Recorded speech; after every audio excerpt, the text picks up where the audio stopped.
reason opinion of why certain policies should not go ahead or how to improve. In our case, kita oppose sebab kita tak suka, kan? We don't like that your face, I oppose you. This is what we are lacking at this stage. We need to have a very well-reasoned, rationalized engagement, but the government also need to conduct more consultation, create more transparency. People, not everybody wants to be the leader, but they want to be able to participate in the decision-making process. They want to be able to be seen as appreciated. And this is not really happening at this stage. And I'm so sorry to say that, look, the third world countries that we might never heard of, Micronesia, Timor-Leste, or to even to a certain extent Myanmar, they are exercising this new liberty, individual liberty, to participate in the decision-making process. We need this in this country. Good, some very good points. So can I now just ask, is there any questions from the floor? Please, we have 1, 2, 3. Oh dear, okay. Okay, these are the people who are preventing you from having lunch. So let's make your questions very, very quick. No long statements, please. Let's start with you, and then we go to the back. Assalamualaikum. Good afternoon, everybody. Okay, I'm Husaini Abdul Karim, activist, SME owner, and a freelance writer. I want to pick up on some things that Professor Razin has brought up. You place Malaysia number 3 in terms of how easy it is to do business here, and Singapore is number 1. Am I right? That's what your slide say. Anyway, just for the information of everybody, the number 1 and number 3, the disparity is very big. Okay, so I'm not too sure whether Malaysia is number 3. So I suggest you check that again. I'll tell you why. I give you a comparison. I applied for funds. We have 14 ministries and 64 agencies in Malaysia that are there, who are supposed to help us SMEs to get funds for capital, whatever, to start your business or to help expand your business and so on. Okay, let me tell you, this is not a remote example, but I went through it and I've checked. Many people have gone through the same thing. We need to speed up a bit. Okay, I applied. You know how long it takes for one of the agency to reply to me to say that, yes, we have received your application. Okay, I answer you, 1 year. Just to say they have received my application. And then it went through up to 6 months before they say, okay, you can come and meet us. And then another 6 months to tell me, hey, sorry, your application is rejected. 2 years to tell me that my application is rejected. You know how much we lose in that 2 years? Okay, I don't have to tell you that. So how can we be number 3? All right? Now the other thing is, okay, wait, just the point. The question is, given that bad experience, I'm still confident of the Malaysian agencies that they will improve. So you mentioned the other point is Singapore is gaining from the inter-trade, ASEAN inter-trade benefits, okay? Mostly, we only gain a bit. Now, what if SMEs in here do like Singapore, open up to all, don't just open up SMEs to Malaysia, including having funds. So we have MIDA to bring in the big companies, and maybe MIDA will start a new one to invite SMEs so that we can be better. If we leave it to just local, I don't think so we will improve. Thank you very much. Okay, thank you. Okay, let's collect the questions first, and then we'll go to answer. At the back, gentleman on the right. Yeah, you. Mike boleh sampai ke? Yeah, okay. Bismillahirrahmanirrahim. Assalamualaikum warahmatullahi wabarakatuh and salam satu Malaysia. I want to comment about Can you just quickly introduce your name? I know your name, but just introduce your name. Sir. Raja Razman Miraja Obakar from Jelebu Negeri Sembilan. I want to comment, I want to give response to the Datuk Nur Faridah Arifin statement just now. As a Muslim, it is sinful or blasphemous for we to argue about the hudud law. If we don't implement the hudud law, is another question. Islam means peace and prosperity. For example, in the Crusade War, the Muslims are very disciplined. That's all. Thank you. Thank you. Okay. Then yes. Before we go to you, can we come to this gentleman here? Let's go for Chris first, and then we'll come to you. But Chris, can you just speak? Yeah. Can use my teacher's voice. Yes. I just wanted to ask the panel a question, which is, what do you think? What percentage of Malaysians support 1, protectionism, 2, subsidies, and 3, Islamic extremism? And what should we, Malaysians or Malaysian permanent residents, as in my case, do to change these issues which are creating the alienation of the non-Malays and the native peoples of Sabah and Sarawak? Thank you. Good, thank you. And we'll go this way first, the gentleman here. Yeah, you, yes. Can you just speak? I think the microphone is not long enough to. My name is Andre, and so we've basically seen a lot of clampdown on freedom to speak and use of sedition acts on people like reporters, journalists, lawyers, etc. So to both Datuk Nur Jazlan and Datuk Nur Farida, are we seeing a return to the authoritative time of Mahathir? And if so, why is that the case? Good. Let's get the panelists to answer first. We will try to end very soon after this. So questions were, number one was just simply a question to you about your data. It's really the ease of doing business index, I think. Do you want to respond quickly? Just very quickly. It's not my my data, it's the World Bank's. For what that's worth. In their ease of doing business ranking, it's annual, the one that came out last September, Malaysia is number 18 overall, so it's not number 3. Singapore is number 1. It's number 3 for something called trading across borders. So when it comes to getting goods through ports, there Malaysia is actually pretty efficient in a worldwide comparison. Singapore is still number 1 or 2. That's just the clarification there. On SMEs, to cut a long story short, the same thing applies in Singapore as I think it applies here and elsewhere. The answer is not more subsidies. It's not more incentives, because that gives government extra discretion to meddle in all sorts of ways, to rig the market, and ending up in all kinds of unproductive outcomes. The answer is competition. The reason why people like you are squeezed is precisely because of what these two gentlemen talked about earlier. It's about the role of the GLCs, squeezing you out.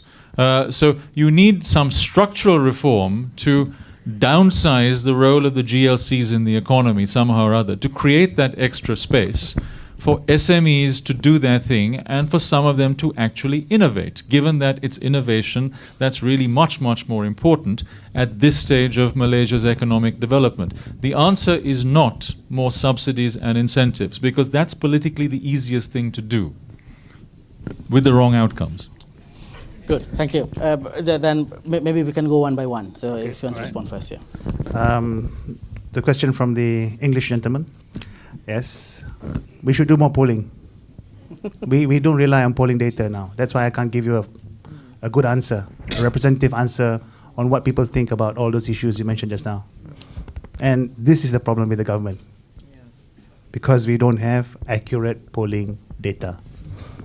That's why we make decisions which turn out to be disastrous sometimes. To your question about Sedition Act, I appeared in the Bar Council to defend the Sedition Act in December. Why I defend it is because of all these different opinions coming from different religious backgrounds, racial backgrounds, that actually might blow up one day. So that's why we keep the Sedition Act there. And we don't use it. Unfortunately, now my top leaders have the tendency to use it more than it should be used. And especially when it comes to issues about royalty. Again, this is a problem with Malaysia. We are too institutionalized. We have the royal institution, we have politics. Now we have the civil service. Oh my God! If you talk to my fellow colleagues as ministers, they have a tough time trying to organize their own ministerial functions, because the quality of the civil service today is not as when Dato' Nur Farida was around. Retired 3 years ago. Yeah, I know. She only retired 3 years ago. So. Dato', at your level, high level, the lower levels are today quite wanting when it comes to performance. So I'm going to irritate a lot of people here, but I have to say it, because at the end of the day, as politicians, we are responsible for how the civil service performs. If we don't make the changes, we get thrown out. The civil servants don't get thrown out. But to make this big structural changes, to basically remove them, can we afford to replace them with better people? We may not. So this is the issue that we face today. So go back to your question, Sedition Act should stay. Use it sparingly, not liberally.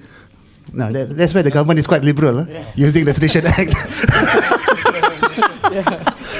And they say that they're conservatives, okay, so.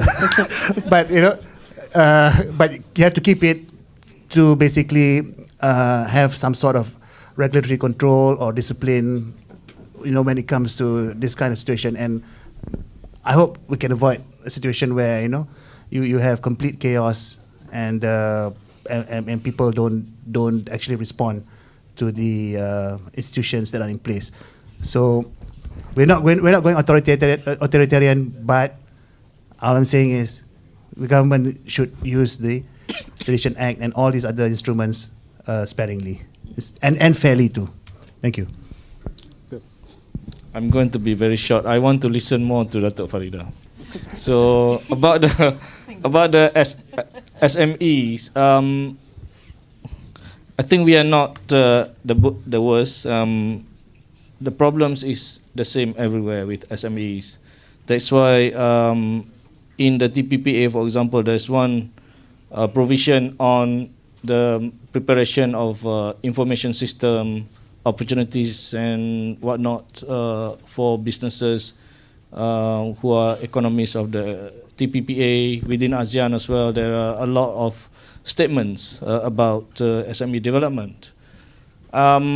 So I think SMEs has always faced the biggest problem, because they are the one that have the less resources to help themselves as compared to the MNCs. MNCs face the same problem, same bureaucracy, but they have more resources. They can engage with public relation consultant, all kind of manpower and expertise to help them. But in SMEs, the chairman, stroke CEO, stroke Krani has to do everything on his own. And on the protectionism, this is a global phenomena at the moment. Academically, we have the data from UNCTAD, for example, to show that protectionism is on the rise. It's not just in Malaysia, and it's a surprise that despite the talk about liberalization, the graph is going down and the graph for the protectionism is going up. How do we handle that? I think there is a lot of misconception and perception about the negative impact of globalization and the need to go to defend the national interests, and the fact that if you do not defend your national interest, that you are not patriotic, or going through the national system is better than getting more global, that kind of discussion. But it's a phenomena which is not just in Malaysia, but it's global phenomena. Subsidy, this is a big question. I stand on the right, probably not so far right as one, but still on the right, so I'm not a believer in subsidy. People like me, for example, if the government gives the fuel subsidy, I earn a lot more than those who ride motorcycle. So that's all I can say. So I'm not a believer in that. Extremism. This is something that I think the education system has to play a role. I worked in two universities, one in Malaysia, and I do not see how the university system address this issue, extremism issue. We see on the surface people, there are mix of different races, but as a university staff, I still observe the distance between various groups. I handle last term, in my days in Malaysia, I handled 100 students in the third year of the law faculty. And we have 16 tutorial groups. I'm sorry, I have to go racial here, but I'm not racist. I have to go racial. Just to explain the situation. The last class consists of 10 students, because these 10 students, they were all of Indian origin. And then I have the first class consists of 20, because the 20 consists of all from the Chinese origin. So I feel very sad, because when we were small, I come from a small kampung in Terengganu, which has a mix of everything, and we don't differentiate things. But now they themselves are starting to segregate in the tutorial. So we can see that there's segregation. And I think the university system or the education system has to start looking at this issue again before it becomes a time bomb. So I think probably Datuk Farida would probably have more time bombs than me. Thank you. Yes. No. To correct his misinterpretation, I did not refer to subsidy, referring to loan. Yeah, okay. No, I was asking. No, subsidy tadi, Chris. Yeah. So Datuk, not too I long. protest. I'm a moderate. Right. Just on hudud. Yes, the problem is a lot of the kampung ustads are spreading the message that hudud is God's law and we cannot question it. But if you read many progressive Muslim scholars, there are many conditions for the imposition of hudud. You must have a fair society where the disparity between rich and poor is not so great like we have now. Even within Malay society, for example, the biggest gap is between the rich Malays, elite Malays, and the poor Malays. And then also, what past hudud law? There is a very good study analysis of past hudud law by Professor Hashim Kamali, formerly of the UIA. Islamic International Islamic University, where he has done a clause-by-clause analysis of the hudud law. Let me just point out one thing, because I think PAS is doing a great disservice to the Malays and the Muslims, and especially their constituents. On the offense of zina, for example, zina means Adultery. Not just adultery means when it's a married woman, zina means basically fornication.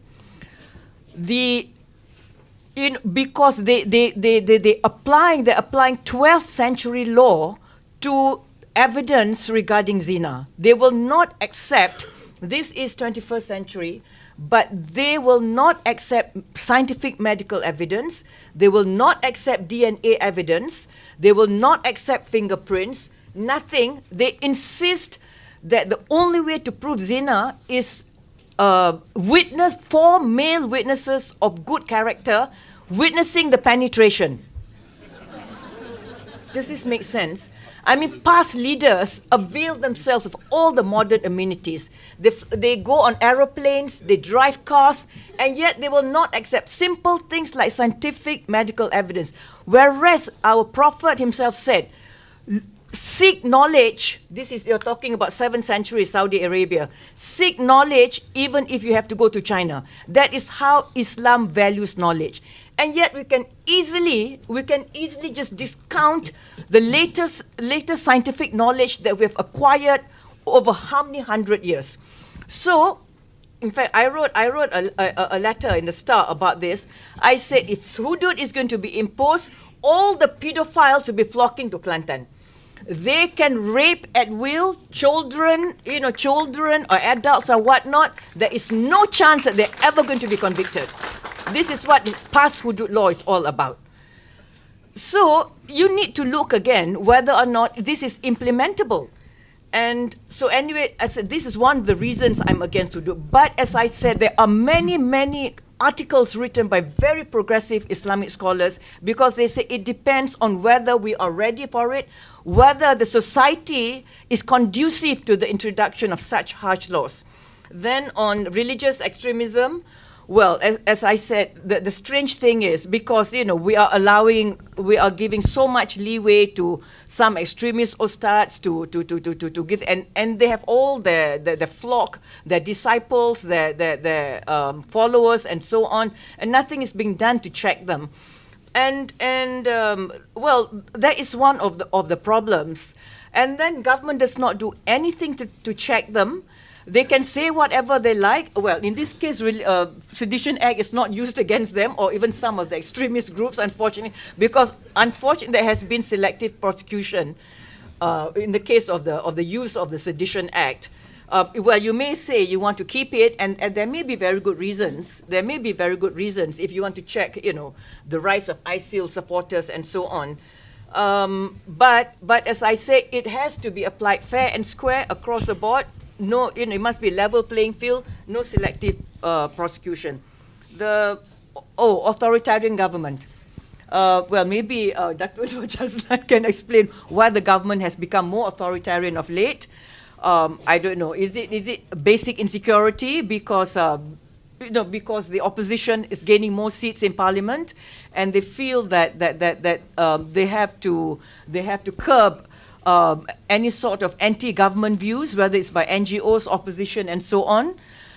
There can be very many reasons for it, but certainly if you feel that there's increasing authoritarianism in this country, this is not a good sign, and it is not a good direction for us to take. Good, thank you. I'm afraid we really don't have time for more questions because we just have another 15-20 minutes after this to close the ceremony, and then we will have lunch. We do have lunch provided. Just to clarify, the criticisms against PAS just now, untuk pengetahuan Jawatankuasa Disiplin PAS Pusat, it was Datuk Farida, not me. That's why I said I'm going to put you into trouble, not me. So, anyway. So there are indeed some really big questions that we do need to answer in the country. And as you can see just now, we started with some real data, backed by solid research presented by Razin. And I suppose the way we see ourselves as an organization, Ideas, is we should be trying to bring all these big ideas, all these difficult conversations, difficult policy issues to a level where it can be discussed publicly in a language that most people understand. So I hope you can see that through organizing this session, what we're trying to do is to show that even though some of the issues might be really high up there, looking at the numbers, the charts, and the percentages and all that, when you bring it down to actual policy discussion and making it politically popular, we do have a role to play. And the role is not an easy one, but we will try to do that. I think I don't want to continue this much longer because Fariza is really staring at me for the last half an hour, mind you. So with that, let me return the floor back to Fariza. And let's thank the panelists first. Thank you for that session. Can I request for the panelists to remain on stage to receive a small token of appreciation from Wan Saiful Wan Jan? portrait of you. This is, but no, not a picture of me, no. But thank you very much. Thank you. Thank you very much. Next time, follow the rule. Don't ask me the question that I don't want. But you make a mistake of telling me the question. Thank you very much.